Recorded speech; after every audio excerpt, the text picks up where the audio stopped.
মুসা আলাইহিস সালাম ফেরাউনের বাবুর্চিকে এক থাপ্পড় মারলেন রেগে মেগে। উনি থাপ্পড় মারছিলেন আদব শিক্ষা দেওয়ার জন্য, কিন্তু বেচারা সাথে সাথে মরে গেছে।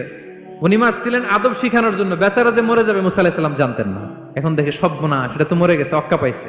উনি দিলেন দৌড়। মুসা আলাইহিস সালাম দৌড়াতে দৌড়াতে প্রাণ ভয়ে চলে গেলেন আরেক সীমান্তে, মিশর ছেড়ে আরেক এলাকায়।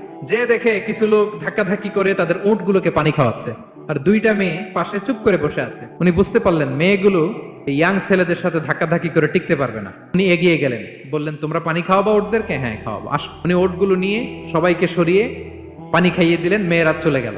এবার বাবার কাছে যেয়ে বললো, বাবা এমন এক ছেলের সন্ধান পাইছি, ছেলেটা খুব ভালো, আমাদের চেহারার দিকে তাকায় না, মাটির দিকে তাকিয়ে কথা বলে। আজকে এই লোক না থাকলে আমরা আমাদের ওটগুলোকে পানি খাওয়াতে পারতাম না।